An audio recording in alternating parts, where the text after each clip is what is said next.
They couldn't catch the high ball. A lineout was like a drunk man throwing darts, and they had to rely on individuals to put in some average performances. Willis has been playing at a level that no other player in the forwards that the Lions can pick has reached.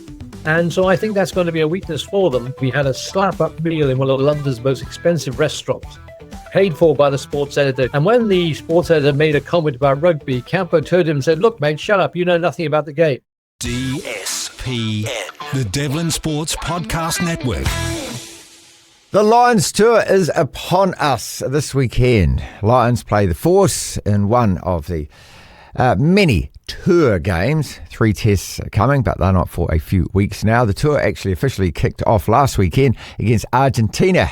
Our man for all things Lions, and we've been talking this since, well, at least 20 years ago when you were here covering the 2005 tour. Chris Jones, Times, Sunday Times and RugbyPass online. Welcome back.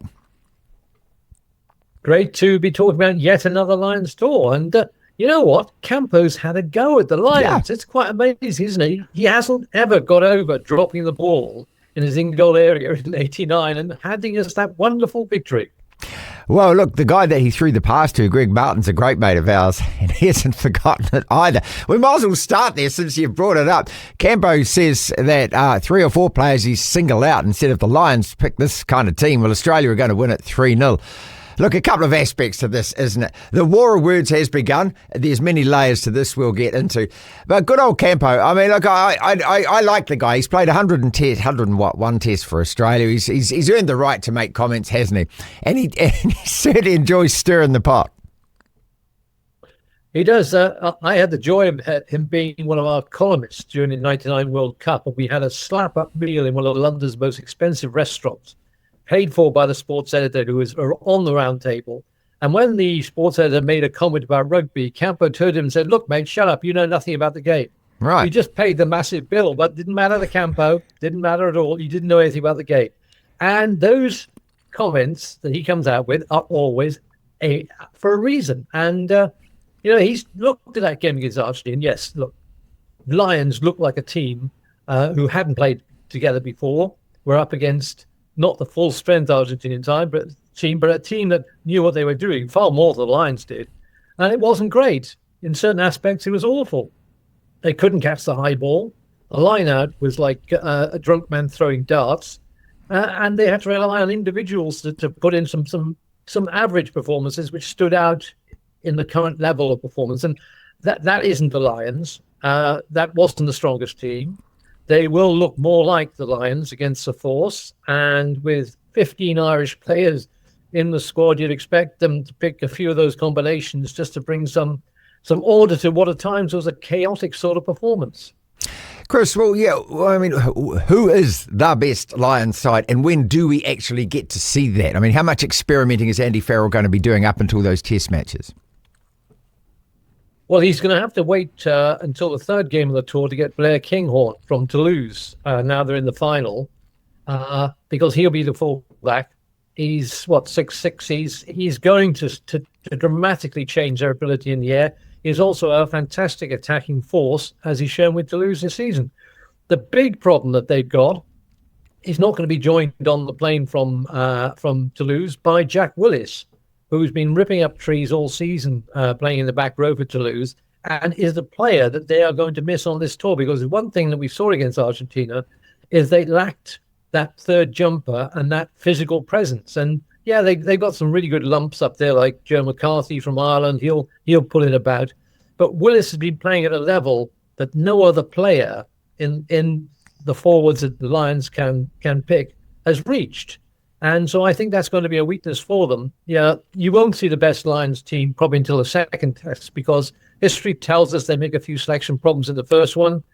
And if anything is true of sport in Australia, is, as we know from the state of origin matches, is remarkably those matches end 1-1 after the first two, and we go to the decider. What a shock that is. Yeah, remarkable. And, well, the tours I've been on in Australia with the Lions, it's been that case. 2001, 2013, 1989, it went to the final match, and it's going to be that close this time, and you won't see the best Lions team, I think, till the second test.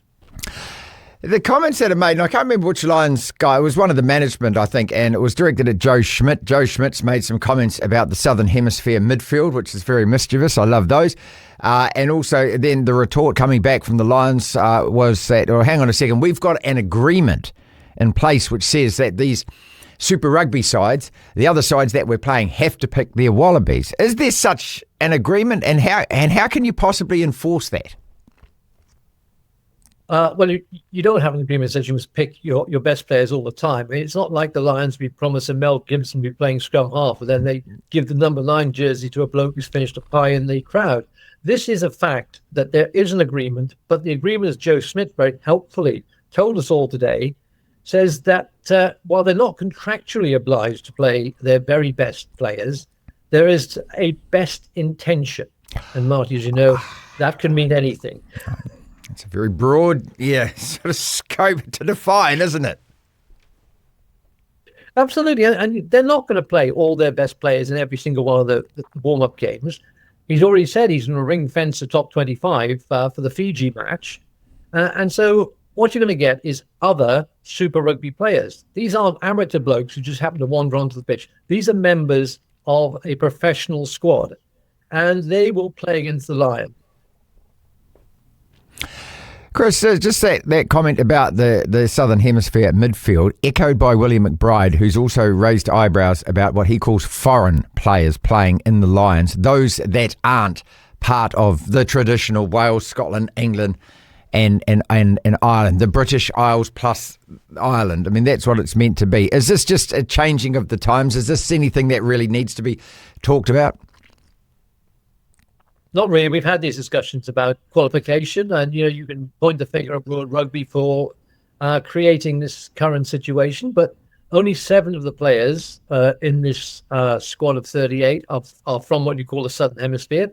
And when you look at teams around the world, and we could point to most teams around the world, there's somebody there who wasn't born there. And that's just the way things are. And it's a professional sport. You are looking for the best chance to gain employment and to set yourself up for your family. If that happens to be in Scotland, as it was for the Tuipulotu, and in Ireland for Mac Hansen, then good on them. That's the way things are these days. Willie John McBride accepts. He's talking from the point of view of being an 84-year-old bloke.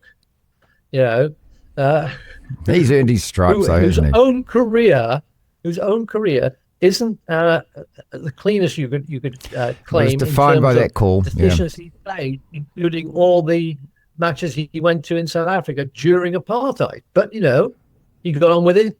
He gave his reasons at the time, and I don't think there's any reason that Tuipulotu Hansen shouldn't be on this tour along with all the other guys who weren't born in the 4 home union countries.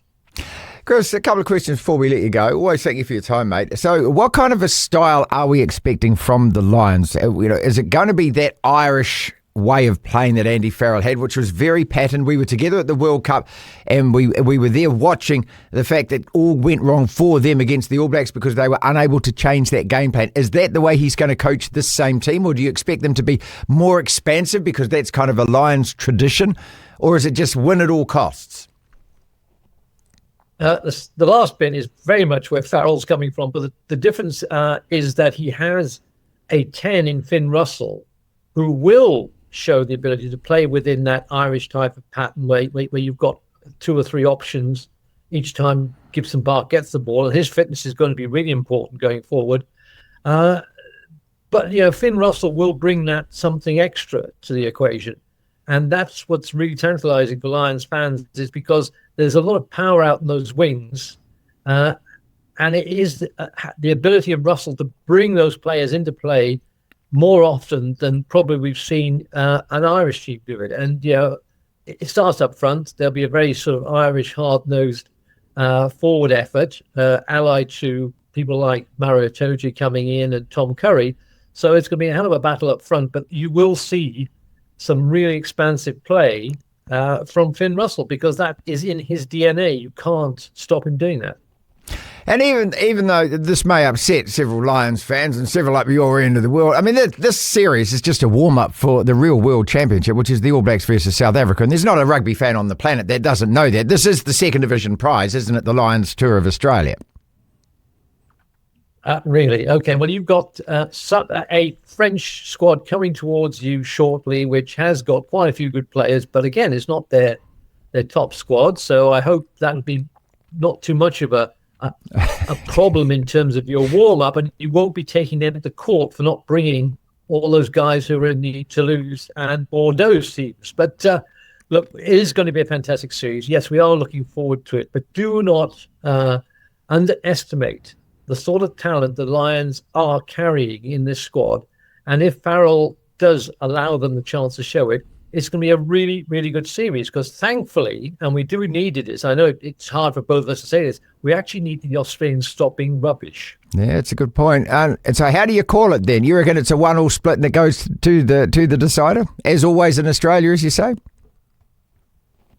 I think that's in the contract. This is the DSPN.